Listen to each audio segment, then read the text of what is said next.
Oi, hoje nós iremos falar sobre hipertensão pulmonar. Primeiramente definiremos o que é e depois, pela fisiologia, explicaremos causa, clínica, imagem e tratamento. A palavra hipertensão significa o aumento da pressão e pulmonar referente à artéria pulmonar. Portanto, hipertensão pulmonar significa o aumento da pressão média da artéria pulmonar. Essa pressão pode ser medida diretamente por meio de um transdutor inserido no leito vascular pulmonar, pelo processo chamado de cateterismo. E um valor maior ou igual a 25 mm de mercúrio em repouso por essa medida é dito aumentado, definição esta que é arbitrária, e foi revisto recentemente pelo novo consenso europeu, após um estudo de COVAX em 2009 que verificou que um valor maior ou igual a 20 mm de mercúrio engloba os dois desvios padrão da população, ou seja, 97,5% da população estaria abaixo desse valor e os que estariam acima seriam considerados aumentados. Para entendermos as causas, precisamos entender quais fatores alteram a pressão na artéria pulmonar. Para isso, iremos comparar o circuito vascular pulmonar com um circuito elétrico. Nos circuitos elétricos, uma diferença de potencial U é responsável por empurrar uma corrente I através de uma resistência R, o equivalente a U igual a R vezes I, chamada lei de Ohm. Assim, de maneira análoga ao circuito elétrico, o circuito vascular utiliza uma diferença de pressão ΔP para empurrar uma corrente de sangue I através de uma resistência R, ou seja, ΔP igual a R vezes I.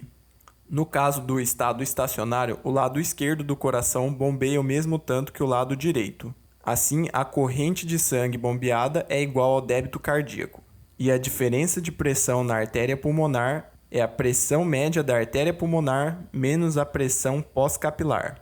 Rearranjando a expressão, chegamos que a pressão média da artéria pulmonar é igual a resistência vezes débito cardíaco mais a pressão pós-capilar. A pressão pós-capilar é controlada por tudo que há depois do capilar, ou seja, o circuito esquerdo cardíaco. Dessa forma, qualquer problema ao fluxo no circuito esquerdo cardíaco irá gerar uma pressão retrógrada, aumentando a pressão pós-capilar e, por consequência, a pressão na artéria média pulmonar. Assim, qualquer problema cardíaco esquerdo, desde problemas na válvula aórtica, mitral ou insuficiência cardíaca, é uma causa de hipertensão pulmonar. Os problemas cardíacos são agrupados no grupo 2 da Organização Mundial da Saúde e são responsáveis por 78,7% das causas de hipertensão pulmonar. Já a resistência é definida pela equação de Poiseuille, no qual a resistência é igual a 8 vezes a viscosidade vezes o comprimento, dividido por π vezes o raio à quarta. Como o raio está elevado à quarta potência, ele é o fator que mais altera a resistência pulmonar. Dessa forma, precisamos encontrar as causas que reduzem o raio e, por consequência, aumentam a resistência, aumentando a pressão pulmonar. Vamos dividir didaticamente em dois grupos, um que depende das propriedades do vaso e o outro que não depende, que é extrínseco ao vaso. As causas de redução do raio extrínsecas ao vaso basicamente se reduzem à obstrução. Uma obstrução interna do vaso, como por exemplo um trombo pulmonar, ou uma obstrução externa por um tumor, como o angiosarcoma. As causas de obstrução são agrupadas no grupo 4 da organização, correspondendo por 6% dos casos de hipertensão pulmonar. As causas de redução de raio intrínsecas ao vaso podem ser divididas em dois grupos também. No primeiro grupo, altera-se a estrutura do vaso, ou seja, ele sofrerá um remodelamento.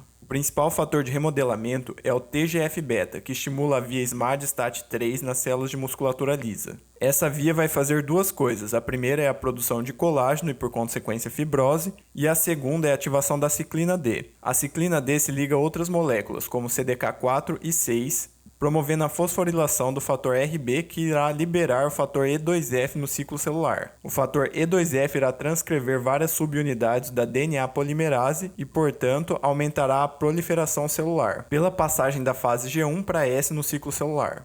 Assim, tanto a proliferação quanto a fibrose irão aumentar o conteúdo do vaso, reduzindo seu calibre. Dessa forma, aumentando a resistência e aumentando a pressão na artéria pulmonar. Desta forma, tudo que aumentar o TGF-beta tem a capacidade de remodelar e causar hipertensão pulmonar. Assim, as medicações anorexigênicas que estimulam o receptor HT2B são capazes de estimular o TGF-beta e, portanto, causar hipertensão pulmonar. Da mesma forma, o HIV é responsável por ativar a via inflamatória com a interleucina 1-beta, que posteriormente ativa o TGF-beta, podendo remodelar o vaso e causar hipertensão pulmonar. A esquistossomose, por sua vez, ativa a via de resposta dos monócitos, dependente do fator TSP1, que ativa o TGF-beta também, podendo causar hipertensão pulmonar. E por fim, a esclerodermia com produção endógena idiopática de TGF-beta também pode causar a mesma patologia. Há ainda um controle de bloqueio da via do TGF-beta, feito pela molécula BMP2, que bloqueia a via SMAD-STAT3. Assim, deficiências genéticas no receptor de BMP2 que não fazem a via funcionar, levam à perda de bloqueio e aumento da via do TGF-beta, causando hipertensão pulmonar. Isso é responsável pelos casos hereditários, e essa alteração do receptor do BMP2 é responsável por 75% dos casos familiares. A esse grupo estático de remodelamento é classificado pela organização como grupo 1 e responsável por 1,6% dos casos de hipertensão pulmonar. O outro grupo que não sofre remodelamento tem que ter alguma alteração no funcionamento do vaso, na sua dinâmica, ou seja, ele tem que se contrair para reduzir o raio. Essa vasoconstrição ocorre fisiologicamente em áreas com hipóxia alveolar. As áreas com hipóxia alveolar geralmente têm trocas gasosas prejudicadas. Assim, a vasoconstrição nessas áreas reduzirá as trocas nesses locais prejudicados e favorecerá as trocas nos locais com maior ventilação-perfusão. Isto acontece mais especificamente porque a musculatura lisa responde à hipóxia alveolar pelo fechamento de canais de potássio Kv 1.5. O fechamento dos canais de potássio aumenta a concentração intracelular de potássio porque impede a saída deles da célula. O aumento de íons positivo na célula leva à despolarização da membrana com ativação dos canais de cálcio dependente do potencial. O cálcio entra na célula, se ligando à calmodulina quinase. A calmodulina quinase, por sua vez, vai fosforilar a cadeia leve de miosina. A cadeia leve de miosina fosforilada consegue interagir com a actina, levando à contração da célula, à redução do calibre do vaso, ao aumento da resistência e aumento da pressão na artéria pulmonar. Assim, qualquer causa que levar a hipóxia ao nível alveolar promoverá a hipertensão pulmonar. Desta forma, a menor oferta de oxigênio nas altas altitudes, a obstrução de vias aéreas mais altas, como na apneia do sono, a obstrução de vias aéreas mais baixas, como no DPLC, e doenças no parênquima ou interstício pulmonar, como doenças intersticiais restritivas, podem causar hipóxia alveolar e, por consequência, hipertensão pulmonar. Esse grupo é classificado como grupo das doenças pulmonares, ou grupo 3 da organização, e é responsável por 9,7% dos casos de hipertensão pulmonar. E por fim, aquelas doenças que o mecanismo é indefinido ou multifatorial foram agrupadas no grupo 5 da organização, responsável por 6% dos casos, e entre elas temos várias doenças, como as sistêmicas, como a sarcoidose, hematológica, anemia hemolítica, metabólica, tireoidopatias e entre outras. Ainda utilizando a fórmula da artéria pulmonar, podemos inferir ainda a clínica e imagem, pelas causas de aumento de pressão pós-capilar, ou seja, as causas cardíacas. O aumento dessa pressão pós-capilar pode ser tanto que pode promover extravasamento de fluido. O extravasamento de fluido pericapilar ativa os receptores J. Os receptores J ativam o nervo vago. O nervo vago leva suas projeções aferentes para os centros respiratórios no cérebro, bloqueando a inspiração completa. Essa discrepância entre o que era esperado na inspiração completa e a inspiração reduzida que, de fato, realmente ocorre, leva à sensação de falta de ar, ou dispneia. Já o aumento da pressão na artéria pulmonar, independente da causa, promove um fechamento mais vigoroso da válvula pulmonar, levando ao sinal semiológico que é a hiperfonese B2. Este achado aumenta a chance de diagnóstico em 1,9 vezes. Já o ventrículo direito responde inicialmente ao aumento de pressão na artéria pulmonar com hipertrofia concêntrica. Isso pode ser inferido pela lei de Laplace, no qual a tensão na parede do ventrículo é igual à pressão vezes o raio dividido por 2 vezes a espessura.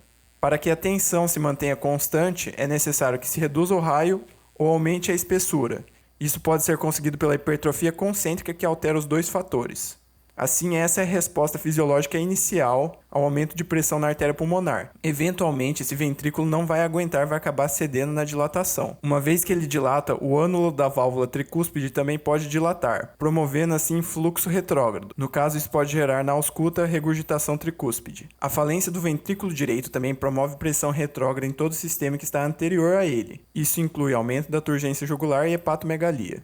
E por fim, o próprio vaso responde a essa pressão. Apesar de ser uma artéria, é um vaso com capacitância. A capacitância é definida pela quantidade de volume que um vaso consegue guardar pela pressão com que é submetida. Ou seja, a capacitância é igual a variação de volume dividido por variação de pressão. Rearranjando, o volume é igual a capacitância vezes a pressão. Como houve aumento da pressão e a capacitância se manteve aproximadamente constante, ocorre um aumento de volume. Esse aumento de volume na artéria pulmonar pode ser suficiente para dilatar seu ânulo, promovendo a regurgitação pulmonar, que pode ser verificado na ausculta pulmonar também. A dilatação da artéria pulmonar ativa mecanorreceptores que ativam o nervo vago, que mandará seus aferentes para o cérebro, promovendo a sensação de dispneia novamente. A dilatação da artéria pulmonar pode ser visualizada por diversos exames de imagem, como por exemplo pelo raio-x, ou pela tomografia. Na tomografia, mais especificamente, uma medida absoluta do diâmetro da artéria pulmonar maior ou igual a 2,9 cm tem valor preditivo positivo de 97% para a hipertensão pulmonar.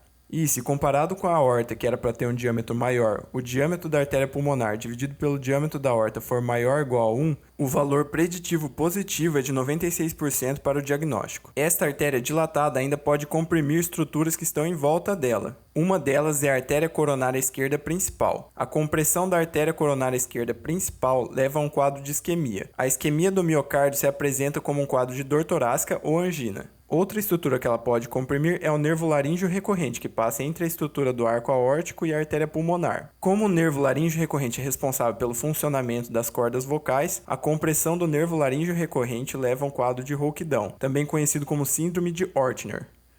Como foi visto, a hipertensão pulmonar apresenta diversos grupos com diversas causas. Assim, o tratamento é direcionado para cada causa base. Se tem problema cardíaco, trata o problema cardíaco. Pulmonar, trata o problema pulmonar. E assim por diante. Dessa forma, o tratamento farmacológico é reservado principalmente para os grupos idiopáticos, ou seja, o grupo 1.